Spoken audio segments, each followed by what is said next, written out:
Hello friends, today we are discussing about different layers of cyber security. मैं आपको challenge करता हूं कि साइबर सिक्योरिटी पे इससे कॉम्पैक्ट एंड कॉम्प्रिहेंसिव आपको कोई भी वीडियो नहीं होगा इंटरनेट पे। तो पहली लेयर है जीआरसी। जीआरसी मतलब गवर्नेंस रिस्क एंड कंप्लाइंस, जिसमें आता है IT policy, risk assessment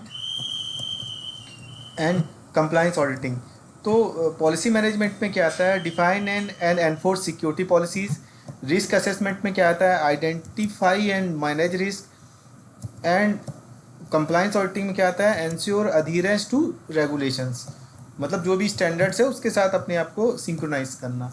then इसके बाद आता है फिजिकल सिक्योरिटी। फिजिकल सिक्योरिटी में आता है जैसे एक्सेस कंट्रोल रहता है, जैसे कार्ड्स वगैरह आप यूज़ कर सकते हैं एक्सेस के लिए, या बायोमेट्रिक्स यूज़ कर सकते हैं। देन सीसीटीवी सर्विलेंस आता है। देन इन्वायरमेंटल कंट्रोल आता है, जैसे प्रोटेक्ट फ्रॉम फायर, मतलब फायर अलार्म वगैरह यूज़ कर सकते हैं, फ्लड अलार्म, टेम्परेचर वगैरह यूज़ कर सकते हैं, डिफरेंट टाइप के सेंसर्स यूज़ कर सकते हैं।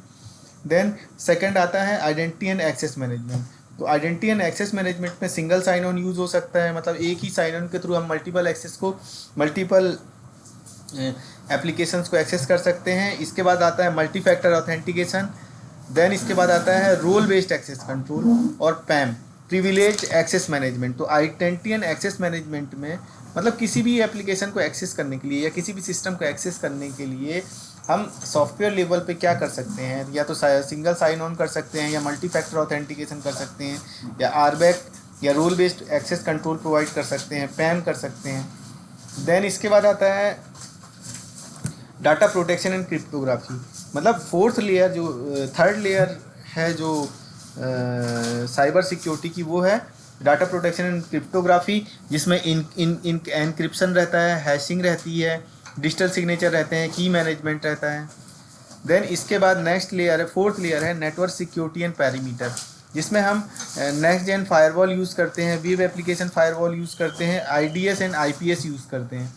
Means intrusion detection and intrusion protection systems use करते हैं। देन इसके बाद आता है वीपीएन और जेडटीएनए। देन इसके बाद आता है एसडी वैन। देन फिफ्थ जो लेयर की सिक्योरिटी होती है, उसमें security data collection and monitoring होता है, इसमें एनडीआर। तो जो फिफ्थ लेयर की सिक्योरिटी होती है उसमें सिक्योरिटी डाटा कलेक्शन होता है, जिसमें ईडीआर एंड एनडीआर यूज़ होते हैं। देन इसके बाद सिक्स लेयर की जो सिक्योरिटी होती है, security data aggregation and correlation, जिसमें सायम यूज़ होता है, मतलब डिफरेंट सोर्सेज के डेटा को ये क्या करता है? सिंक्रोनाइज कर देता है।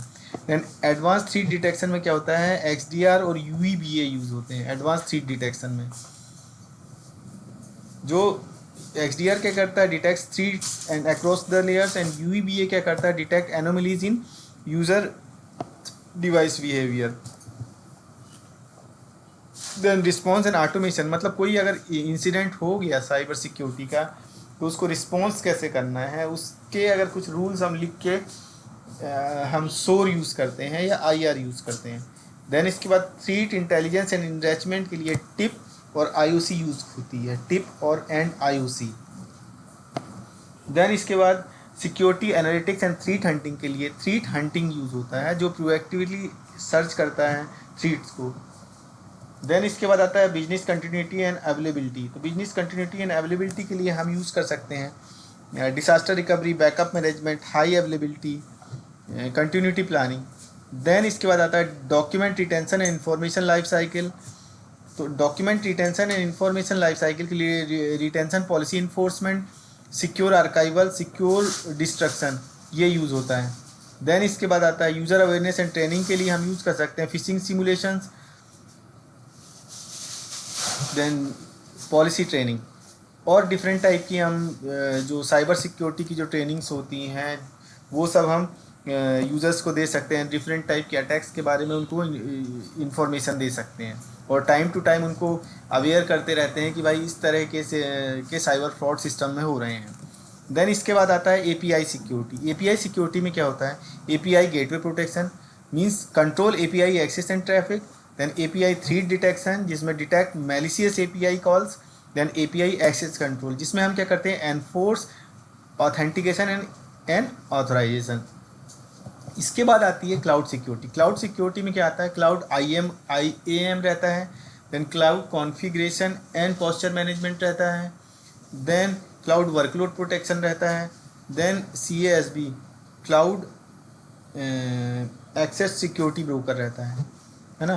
तो क्लाउड IAM में क्या होता है, manage cloud identities and access, then cloud configuration and posture management ensure secure cloud setups, then cloud workload protection में क्या रहता है, protect workloads and containers, then CASB cloud access and security broker में control SaaS uses. तो ऐसे ही AI और ML security में ये बहुत ही इंपॉर्टेंट है, जो आजकल AI बहुत चल रहा है, उसमें क्या रहता है, एक तो मॉडल की सिक्योरिटी रहती है, तो protect ML models from poisoning and adversarial attacks. Then data input security में क्या रहेगा, वैलिडेट इनपुट डाटा, जो भी इनपुट आ रहा है हमारे AI सिस्टम्स के लिए उसको देखना। देन आउटपुट मॉनिटरिंग में detect anomalous AI ML outputs. Then software development और सिक्योरिटी में हम लोग साइबर सिक्योरिटी क्या यूज़ करते हैं, SAST यूज़ करते हैं, DAST यूज़ करते हैं। तो SAST में क्या करते हैं, analyze source code for vulnerability, DAST में test running applications for vulnerability, then secret management protect credentials in code, protect credentials in code. Then इसके बाद कंटेनर एंड डेवऑप्स सिक्योरिटी रहती है, जिसमें सिक्योर कंटेनराइज्ड वर्कलोड्स को सिक्योर करते हैं। Then IT OT and IoT integration security, तो SCADA OT access controls, then secure industrial control systems, IoT device authentication, IoT network segmentation, then IoT endpoint protection, then endpoint protection, IoT data protection, then firmware and patch management। तो ये सब चीज़ें जो होती हैं वो IoT और IoT devices और IT और OT में यूज़ होती हैं। तो हम एक बार फिर से दोहरा लेते हैं, मतलब हमने 17 लेयर्स पढ़ी हैं। मैं आपको बोलता हूँ कि इतना डिटेल्ड में कोई भी वीडियो आपको नहीं मिलेगा। अगले वीडियो में हम इनके कुछ टूल्स के बारे में समझेंगे। So thanks for listening me.